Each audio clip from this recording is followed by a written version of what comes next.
살아계신 하나님 아버지, 우리가 주의 말씀을 듣기 원합니다. 성령께서 우리를 진리 가운데로 인도하여 주시고 말씀을 통해서 우리에게 들려주시기를 원하시는 주의 뜻이 무엇인지를 깨닫고 가슴 깊이 새기는 귀한 시간이 되게 해 주옵소서. 이 말씀이 우리에게 힘이 되게 하시고 능력이 되게 하시고 영광이 되게 해 주옵소서.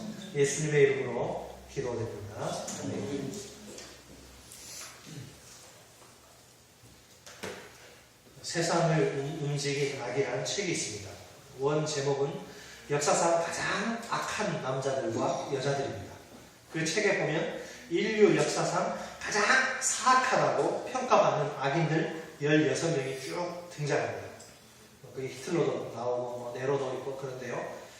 그들이 그 저지른 악행은 소름이 확 돋을 정도로 끔찍하고 충격적입니다. 천인공노할 만행 앞에서 기가 막혀서 말이 안 나올 정도입니다. 도대체 왜 이런 이해할 수 없는 일이 일어난 것입니까? 살아계신 하나님이 통치하시는 세상이라면 어떻게 이럴 수 있단 말입니까? 이것이 오늘 하박국 선지자의 고민이요, 우리의 고민입니다. 더 정확히 말하자면 시대와 나라를 초월해 온 인류가 직면한 고민입니다. 악의 문제는 큰 고민이죠. 자, 오늘 본문은 여러분 이렇게 보시면 계속 반복되는 단어가 화 있을진저 저주 선포인데요.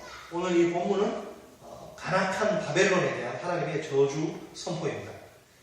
자, 하박국 선지자는 하박국 1장 12절로 그 17절에서 하나님께 이렇게 질문하지요.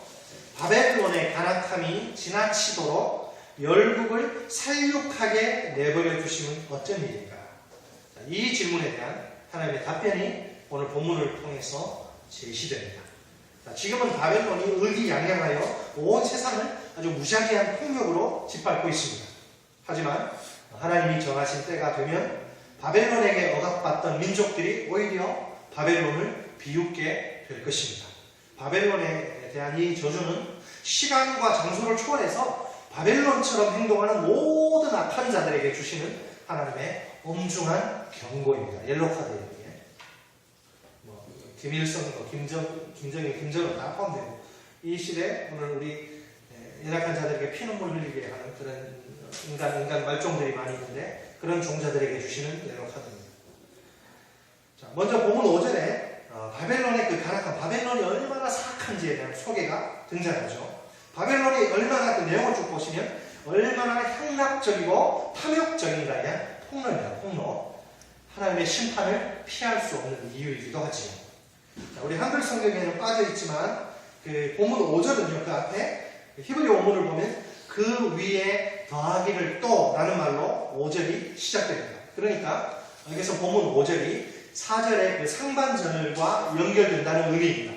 자, 바벨론은 그 마음이 교만하며 정직하지 못할 뿐만 아니라 그 위에 더하기를 또 술을 즐기며 거짓되고 교만하여 가만히 있지 아니하고 이렇게 됩니다. 또한 바벨론은 결코 만족할 수 없는 야망과 욕심으로 세상을 정복하고 착취합니다. 여러분, 죽음은 어떤 경우에라도 휴가나 출장을 떠나지 않잖아요. 바벨론은 쉬지 않고 정복한 나라들을 착취합니다. 죽음이라는 녀석이, 그죠? 죽음이라는 종자가 아무리 많은 사람의 생명을 빼앗아가도 절대로 만족할 수 없는 것처럼 바벨론의 이 재물 욕심은, 돈에 대한 욕심은 한도 끝도 없습니다. 심지어는 많은 나라를 정복하고 많은 민족을 노예로 종으로 부려먹어도 만족하지 못해요. 바벨론의 별명은 탐욕의 노예입니다. 자, 오늘 보면은 두 파트로 나눠서 생각해 볼 수 있는데요. 한번 따라서 합니다. 첫째로 하나님의 공의로운 심판을 기억하라. 하나님의 공의로운 심판을 기억하라. 본문 2장 6절로 8절에서 이제 첫 번째 화, 6절로 8절에서 이제 첫 번째 화 있을진저입니다. 그 내용은 화를 입게 될 대상은 누구입니까? 자기 소유가 아닌 것을 막 모으는 자. 다시 말해서 남을 막 짓밟고 남을 착취해서 이제 부자가 되는 그런 종자입니다. 자, 이 단락은 보세요. 6절로 8절인데요. 그 무리가 다 속담으로 그를 평론하며 조롱하는 시록을 풍자하지 않겠느냐로 시작됩니다. 여기서 그 무리는 누구입니까? 그 무리 6절에 그 무리는 바벨론의 세력에 압박을 당하던 그런 사람들을 가리킵니다. 즉 그들은 본문 5절에 나오는 여러 나라와 여러 백성이죠. 많은 나라와 많은 백성을 압박하는 그 악한 자가 이에 비참하게 몰락하여 망할 것입니다. 그때 바벨론은 오히려 압박당하던 많은 사람들, 조롱과 풍자의 대상으로 전락할 것입니다. 자, 첫째로 바벨론은 어떤 자입니까? 6절. 자기 소유가 아닌 것을 빼앗아 축적하는 자입니다. 가지면 가질수록 더 많이 가져야 하고 도무지 만족할 줄을 몰라요. 불의한 방법으로, 아주 더럽고 비열한 방법으로, 치사한 방법으로 재산을 축적하기 때문에 심판의 대상이 될 수밖에 없어요. 자, 둘째로 또 바벨론의 죄. 둘째로 바벨론은 그 부채의 짐을 더 무겁게 해서 다른 이들의 재산을 갈취하는 자입니다. 단순히 빼앗는 것이 아니에요. 합법적인 방법으로 가장하여서 재산을 갈취하는, 정말 야비하게 채무자들에게 더 무거운 짐을, 부채의 짐을 막 안겨줘요. 오늘날로 말하면 악덕 고리 대금업자와 똑같아요. 여러분, 공의의 하나님은 이런 악한 바벨론을 언제까지나 그냥 가만히 내버려 두시지 않습니다. 본문 7절은 바벨론이 당하게 될 그 심판의 모습을 수사학적인 질문으로 강조합니다. 히브리어 원문을 직역하면 이렇습니다. 내 자신의 채권자들이 갑자기 일어나지 않겠으며 너를 떨게 만들 자가 일어나지 않겠느냐. 일어나지 않는다는 말입니까? 일어난다는 말입니까? 일어난다는 것을 수사학적 강조로 지금 표현하는 것이죠. 자, 본문 6절에서 이제 바벨론이 채권자로서 남을 착취했다면 7절에서는 이제 채무자로 전락하는 거예요. 본문 7절에 채권자라는 이 단어는 뭐냐면 너를 물어뜯을 자, 너를 물어뜯을 자예요. 7절. 자기가 약한 사람을 물어뜯었는데 이제 운명이 역전돼가지고 자기가 막 물어뜯김을 당해요. 여러분, 바벨론이 지금까지 착취한 것은 자기 소유가 아니에요. 따라서 이제 빼앗긴 자들이 이제는 빼앗긴 것을 되돌려받기 위해서 채권자가 되어야 돼요. 과거에는 바벨론에 의해서 막 물어뜯기고 착취를 당했지만 이제 오히려 그 상황이 정반대로 변해서 바벨론이 막 벌벌 떨면서 물어뜯기는 착취의 대상이 되고 말 것이라는 이야기입니다. 얼마나 통쾌한지. 빼앗긴 자들 입장에서 보면 통쾌한 대반전이라고 할 수 있습니다. 무엇보다도 본문 7절은 여러분 이 일들이 갑자기 일어날 것이라고 말합니다. 이건 아주 순식간에 눈 깜짝할 사이에 이런 운명의 역전이 일어난다고 합니다. 압박을 당하던 자가 누구도 예상할 수 없을 만큼 순식간에 막 일어나서 학대자 바벨론을 당해서 대항할 것이란 말입니다. 한 걸음 더 나아가 지금까지 자신들이 받은 모든 압박과 착취를 바벨론에게 그대로 되돌려줄 것이라는 말입니다. 이것은 뭐냐? 악의 부메랑 효과입니다. 자기가 던지는 악이라는 이름의 부메랑이 돌아와서 자기 얼굴을 강타하는 그런 꼴이죠. 부메랑 재밌잖아요. 던지면 돌아오거든요. 악을 던졌는데 악이 다시 자기 볼태기를 강타하는. 계속해서 본문 8절에는 바벨론의 죄악상과 그 심판의 내용이 아주 구체적으로 나옵니다. 바벨론이 많은 나라를 침략하고 노략질했기 때문에 그들은 당연히 노략을 당할 수밖에 없습니다. 바벨론의 침략과 노략질로부터 살아남은 모든 민족이 이제는 반대로 바벨론에 대해서 막 노략질을 하게 될 거예요. 여러분, 이 바벨론의 그 침략과 노략은 본문 8절 하반절에 더 정확하게 묘사되죠. 바벨론이 뭐 어떻게 했어요? 그동안 사람들의 뭘 흘렸어요? 사람들의 막 피를 흘리죠. 땅과 모든 도시와 그 안에 사는 모든 자들에게 아주 엄청난 폭력을 행사해요. 바벨론의 행위는 그 땅을 아주 무법천지로 혼돈의 세계로 만들어요. 이제는 바벨론 자신도 그 폭력으로부터 구원받을 수 없는 상황이 되고 말아요. 결국 바벨론은 자신이 행한 그대로 보응을 받게 될 것입니다. 구약에 여러분 보복법이 있죠. 눈에는 눈으로, 이에는 이, 인과 응보의 법칙이 적용되고 있습니다. 이것은 악한 자가 어떻게 의로운 자를 심판할 수 있느냐고 한 하박국 선지자의 질문에 대한 정확한 하나님의 답변입니다. 비록 그것이 지금 당장 이루어지지 않는 것 같을지라도 악인은 반드시 자기가 행한 그대로 보응을 받게 될 거예요. 콩 심은 데 뭐가 납니까? 폭이 나는 거예요. 팥 심은데 팥이 나는 거예요. 그 이유는 공의의 하나님이 살아계시기 때문입니다. 이제 본문 9절에서 11절 보세요. 9절에서 11절 또 화 있을진저 나오죠. 그 동그라미 치세요. 화 있을진저 계속 나오는데 두 번째 화가 선포됩니다. 얼마나 하나님의 저주가 무서운지 몰라요. 이것은 여러분 어떤 심판이냐. 모든 해로운 것으로부터 자신을 안전하게 지키기 위해서 악한 방법으로 이익을 모아서 아주 높은 곳에 호화 대저택을 짓고 사는 그런 인간들에 대한 심판. 본문 9절에 이익이라는 단어가 나오죠. 재앙을 피하기 위해서 높은 데 깃들이라며 자기 집을 위하여 부당한 이익을 취하는 자들에게 심판을 선고합니다. 이 이익은 뭐냐면 불의한 재산을 말합니다. 높은 데는 뭐냐면 사람들의 손이 닿지 않는 세이프티 존, 세이프 존, 안전지대를 가리켜요. 자기 집은 뭐냐면 느부갓네살 왕조를 가리킵니다. 분명 바벨론은 여러 나라와 여러 백성을 상대로 침략과 약탈과 파괴를 일삼죠. 그죠? 스스로 이제 열국의 침략을 막기 위해서 높은데 이제 깃들이려 합니다. 이 말씀 그대로 바벨론 그 유적지를 조사하니까요. 바벨론이 사실 유프라테스 강가 그 평지에 건설된 나라입니다. 고지대가 아니라 평지에 건설된 나라지만 다른 나라의 침략을 막기 위해서 아주 무시무시하게 높은 성을 쌓았어요. 이웃 나라들을 착취한 돈으로 매우 화려하고 견고한 성을 건축한 거예요. 느부갓네살이 죽은 지 100년이 지나서 그리스의 역사가인 헤로도투스가 바벨론을 방문합니다. 그리고 그가 그 도시가 얼마나 대단한지 아주 넋이 나가서 할 말을 잃어버려요. 알렉산더 대왕도 그 도시에 반해가지고 자기 제국의 그 통치 수도로 삼고 싶어요. 바벨론은요, 도시 전체가 두 겹의 견고한 성벽들로 이렇게 삥 둘러싸여 있습니다. 이 성의 두께가 얼마나 두꺼운지 성 위에서 4마리의 말이 이끄는 마차가 달릴 수 있을 정도로 그렇게 두껍습니다. 바벨론의 느부갓네살 왕은 이 성 건축을 뽐내면서 다니엘서 4장 30절에서 이렇게 자랑합니다. 이 큰 바벨론은 내가 능력과 권세로 건설하여 나의 도성으로 삼고 이것으로 내 위엄의 영광을 나타낸 것이 아닙니다. 그러니까 그 어떤 세력도 자기 그 높은 성을 무너뜨릴 수 없을 것이라고 아주 자신만만한 거죠. 누가 감히 이 성을 무너뜨릴 수 있겠냐.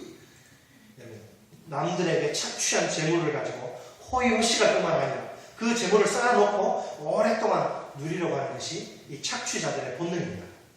그러므로 그들은 부를 쌓기 위해서 부당한 이익을 땀냅니다. 성실하게 땀 흘려서 일하는 것이 아니라 한탄하는 것 한탄.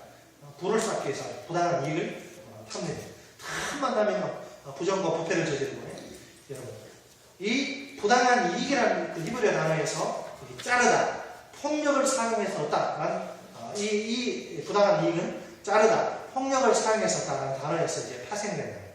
협박과 공갈을 통해서 갈취한 것을 뜻합니다. 아주 조폭처럼. 바벨론에게 그러면 이거 어떻게 적용하냐면 피정복 국가들에게 아주 무리한 등골 빠진 그런 조공을 의미하는 것이고 바벨론은 이제 다른 나라들을 착취해서 모은 재산을 보호하기 위해서 높은 곳에 이제 둥지를 그렇게 해서라도 행여나 자기들에게 닥칠지 모르는 재앙에서 벗어나야 됩니다. 자, 그런데 그들의 노력은 성공하느냐? 본문 10절 보세요. 수포로 나갑니다. 본문 10절 말씀 같이 읽습니다. 시작. 내가 많은 민족을 멸한 것이 내 집에 욕을 부르며 내 영혼에게 죄를 범하게 하는 것이 되었도다. 자, 여기서 내 영혼에게 죄를 범하게 하는 것이 되었다는 것은 내 영혼을 멸하게 하는 것이 되었다는 뜻입니다. 이것은 죄에 대한 언급이 아니라 심판에 대한 선고죠, 선고. 많은 민족을 멸한 바벨론의 포악한 행위가 그를 안전하게 보호하는 것이 아니라 오히려 그의 나라의 부끄러움을 수치를 가져다 줍니다. 한 걸음 더 나아가 그의 생명을 빼앗는 결과를 초래합니다. 결국에는 그의 왕조와 나라를 멸망시키는 원인이 됩니다. 본문 11절 말씀을 보세요. 담에서 뭐가 부르짖을 돌이 부르짖고 집에서 들보가 응답합니다. 뭔 말이냐면 여기 이제 왜 10절의 그 내용의 이유가 뭐냐? 왜냐하면 11절에 연결됩니다. 왜냐하면 돌들이 그 벽으로부터 소리를 지르고 들보가 그 목재품으로부터 대답하기 때문이다. 여러분 돌은 집을 짓는 데 쓰는 건축 자재죠. 들보는 집의 기둥을 가리킵니다. 그러니까 악한 방법을 통해서 모은 재산으로 지은 집에서 그 기초 돌들이 막 소리 지르고 집의 기둥이 대답한다는 거. 이게 뭐냐면 세워진 집이 기초부터 흔들린다는 뜻입니다. 여기서 우리는 돌들과 기둥의 행위를 주목해야 합니다.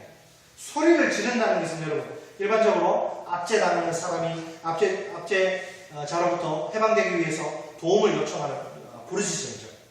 그러나 여기에서 좀 더 넓은 의미로 쓰이는데요. 도움의 요청뿐 아니라 죄악을 보고서 가만히 있지 못하고 하나님께 이 악한 행위들을 고발하는 그런 의미도 포함합니다. 돌들만 소리 지르는 것이 아니죠. 들보도 응답합니다. 돌과 나무, 이거는 집을 건축하는 데 있어서 가장 필요한 재료입니다. 이 건축 자재들은 이제 바벨론이 안전할 것이라 생각하고 지었던 그 은신처의 기본 골격 뼈대죠. 그렇다면 가장 믿고 지은 은신처가 자기 요새가 오히려 그들의 죄를 고발하는 고발자가 되는 셈입니다.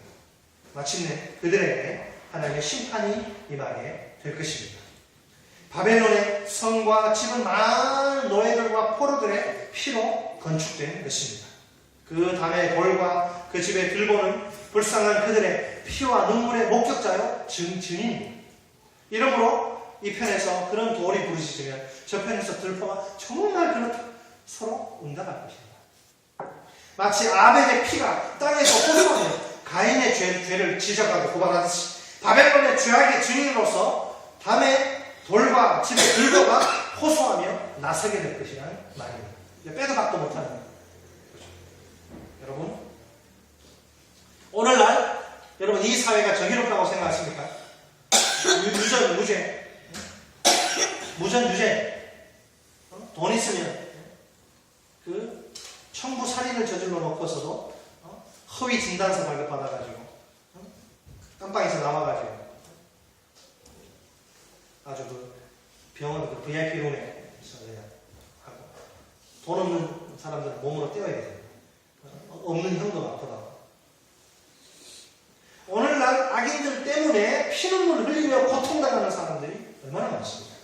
악인들은 온갖 악을 저지르면서도 떵떵거리며 잘 먹고 자식 새끼들 좋은 대학 보내고 얼마나 잘 사는지. 그들에게는 최소한의 양심의 가책도 없어요. 그러나 여러분 분명히 기억하십시오. 그들의 결국은 파멸이요 멸망입니다. 거룩하신 하나님이 반드시 그들을 공의롭게 심판하실 것이기 때문입니다. 여러분, 세상에서는 죄짓고도 죄를 은폐하고 완전 범죄도 있고 그러지만 하나님 앞에서는 죄짓고 못 살아요. 다 드러나고 다 심판하고 있습니다. 믿습니까? 따라서 합니다. 둘째로 하나님이 궁극적인 승리를 기억하라. 오늘 설교의 주제는 기억하라. 두 가지가 됩니다. 하나님의 공의로운 심판이다. 두 번째는 궁극적인 승리입니다. 본문 12절로 14절에서 이제 세 번째 화이슬진저에 다 뽑아내면서 세 번째 화이슬진저, 세 번째 화죠. 자, 남의 것을 약탈하여서 성읍을 건설하는 자에게는 뭐가 있다? 화가 있을 것입니다. 그의 모든 건설은 헛될 것이며 불행과 재난의 근원이 될 것입니다. 본문 12절로 13절은요, 11절에 그 돌과 들보의 부르짖음과 그 응답의 구체적인 내용입니다. 본문 12절에서 피로 성읍을, 불의로 성을, 이것은 피와 또 불의 같은 뜻의 다른 표현입니다. 그러니까 불의와 착취로 건설된 그 성읍과 성은 그 수고가 헛될 뿐 아니라 마치 심판의 불을 위한 땔감 같이 될 것이다. 그런 말입니다. 여러분, 심판받을 자의 두 가지 행동을 보세요. 첫째로 피를 흘림으로써 도시를 건설합니다. 고대 그 메소포타미아에서 도시를 건설한다는 것은 그 문명을 유지시킴으로써 왕조를 영원히 지키고 그 영광을 차지하는 것을 의미합니다. 그런데 바벨론 왕은 이 일을 위해서 노예들을 부리고 그들의 피와 땀을 사용합니다. 둘째로 심판받을 자의 두 번째 행동은 불의로 성을 건축한 것이죠. 다른 이들의 재산을 빼앗을 뿐 아니라 그들을 불법과 공포로 다스려 자신의 영광을 대대로 나타내려 합니다. 결국 바벨론 왕은 정복자로서 피정복자들의 재산을 악랄한 방법으로 빼앗습니다. 그들을 전쟁 포로로서 자신의 도시와 도성을 건축하는 데 부려먹습니다. 여러분, 성경적인 전통에 따르면 이 불은 무슨 상징입니까? 하나님의 임재, 또 전쟁 무기를 상징합니다. 이런 무기로서의 불은 음부 지옥의 불과도 연결됩니다. 즉 태워버리되 만족하지 않는 것이 불이라는 거예요. 그죠? 이렇게 볼 때 바벨론이 얻을 것은 아무것도 없습니다. 다만 만족하지 않는 파멸과 심판의 불을 위해서 바벨론이 피지배국의 노동을 이용해서 수고하고 있을 뿐입니다. 본문 14절에서는 바벨론의 영광이 불에 소멸될 이유를 설명합니다. 왜냐하면 그 14절 앞에는 왜냐하면 단어가 들어가 있는데요. 물이 바다를 덮은 같이 여호와의 영광, 여기 이제 영광을 인정하는 것도 있는데 이건 정확하게 하면 물이 바다를 덮은 같이 여호와의 영광의 지식이 땅에 충만할 것이기 때문이다. 이렇습니다. 직역을 하면 물이 바다를 덮은 같이 여호와의 영광의 지식이 땅에 충만할 것이기 때문에 바벨론의 영광이 불에 소멸될 수밖에 없다. 여러분, 바벨론의 영광이 땅에 있는 것이 아닙니다. 하나님의 영광이 땅에 충만할 것입니다.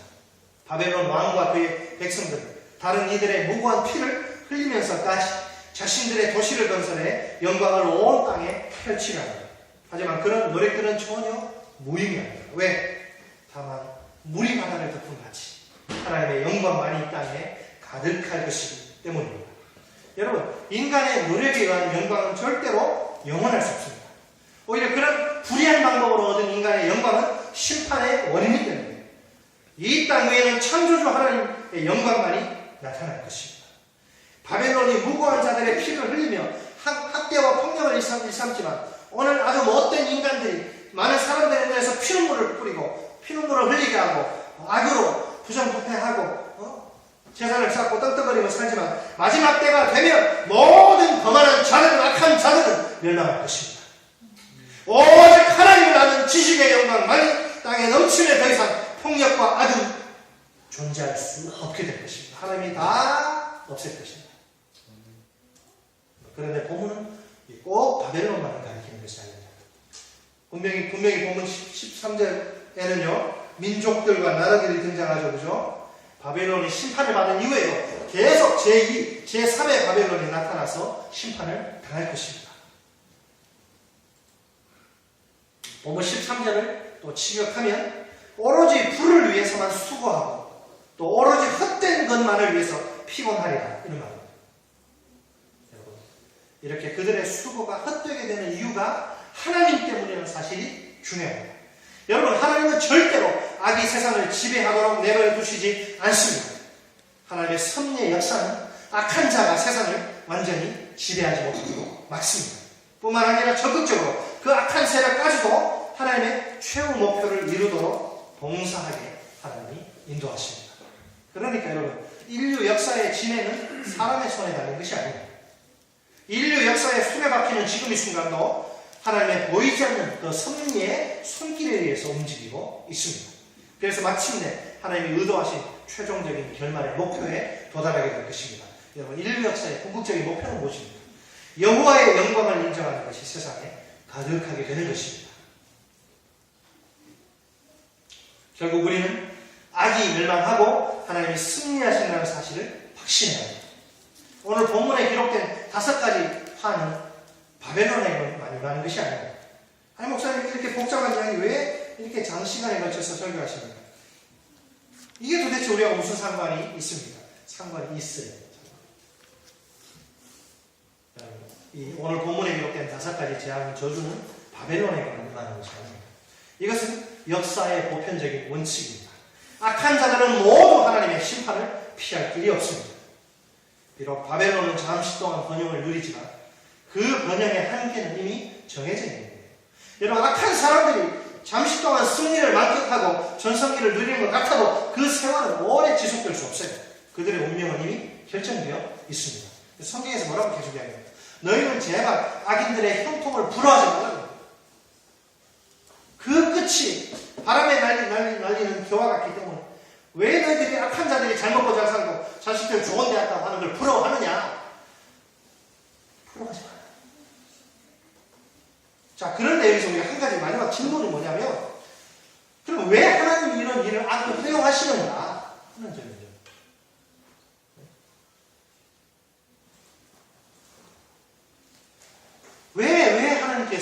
이 세상이 악의 세력 안에서 고통당하고 신음하도록 이렇게 허용하시는 거야. 여러분, 그 이유가 무엇일까요? 이유는 몰라요.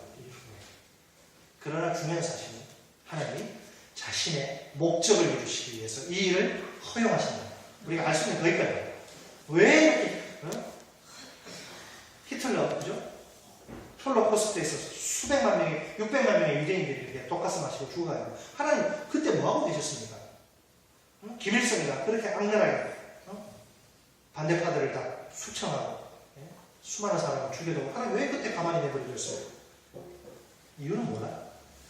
이유는 모르지만 분명한 것은 하나님께서 여호와의 영광을 인정하는 세상에 충만한 그 목표, 그 목적을 이루시기 위해서 허락하신다.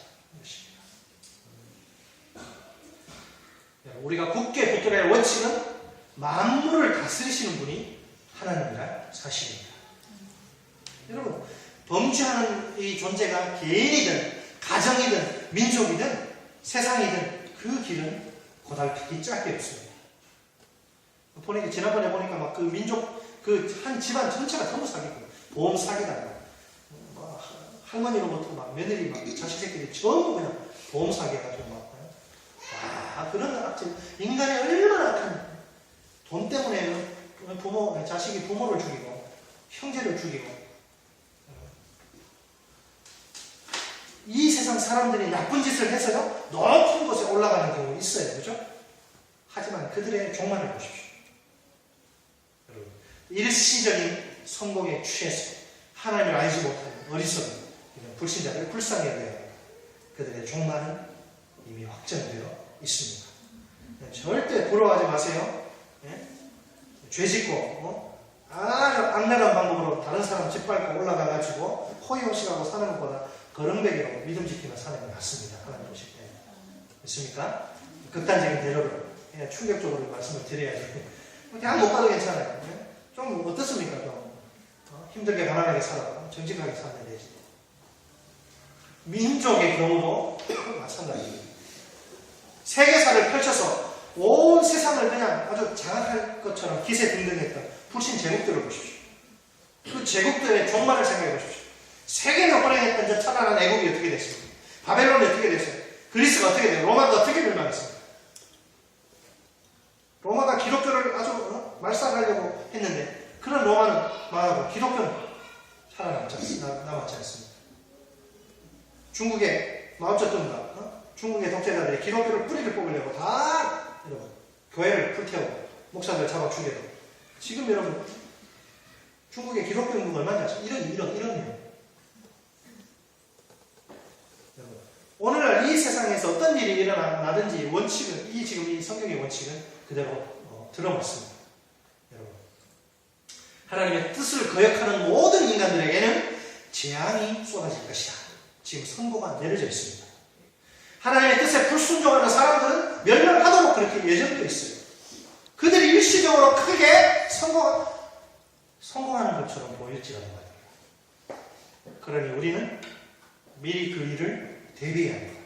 그들이 우주를 그냥 다 집어삼키고 지배할 것처럼 보여도 언젠가는 그들은 흔적도 없이 사라지고 말 것입니다. 불의한 자에게 하나님의 재앙과 심판이 일어난다는 것은 아주 분명한 진리입니다. 여러분,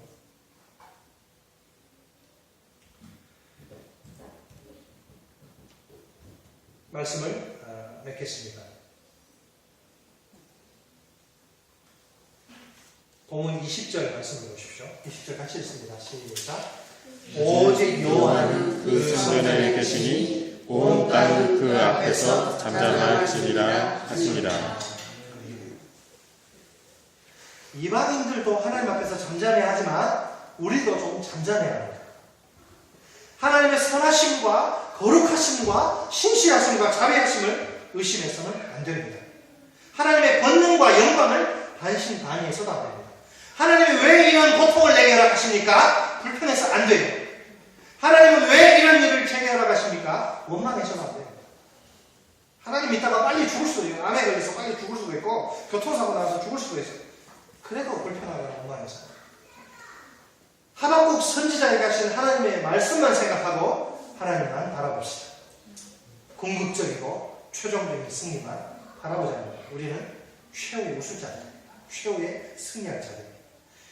최종적인 궁극적인 승리만 바라보고 원망과 불평을 늘어놓으려는 우리의 미련한 입을 손으로 막읍시다. 하나님은 우주라는 성전에 계시며 만물을 주관하신다는 사실을 깨달읍시다.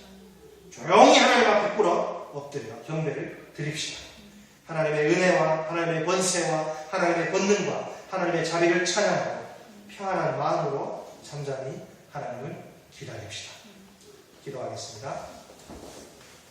살아계신 하나님 아버지, 도무지 이해할 수 없는 그 악 앞에서 하나님을 향해서 또 질문을 던졌던 하박국 선지자를 향해서 하나님은 공의의 심판을 기억하라고 말씀하십니다. 궁극적인 승리를 기억하라고 말씀하십니다. 잠잠히 기다리라고 말씀하십니다. 주님, 우리 눈에는 이 세상에서 의인은 학대당하고 또 말씀대로 살고자 하는 자는 핍박을 겪고 고생하며 사는 것 같고 오히려 말씀하고는 상관없이 세상의 처세소를 따라서 적당히 꾀부리고 적당히 부정하고 부패하고 하는 그런 인간들은 잘 먹고 잘 살고 높아지는 것처럼 보일지라도 그런 눈에 보이는 현실 앞에 우리가 미혹되지 않도록 도와주옵소서. 악인의 결국은 파멸이요 의인의 결국은 승리라는 사실을 기억하고 아무리 힘들고 어려워도 우리가 악인의 길이 아니라 의인의 길을 걸어갈 수 있도록 주님 우리에게 힘 주시고 능력 주시고 믿음 주옵소서. 아멘. 예수님의 이름으로 기도드립니다. 아멘. 우리 같이 찬송 260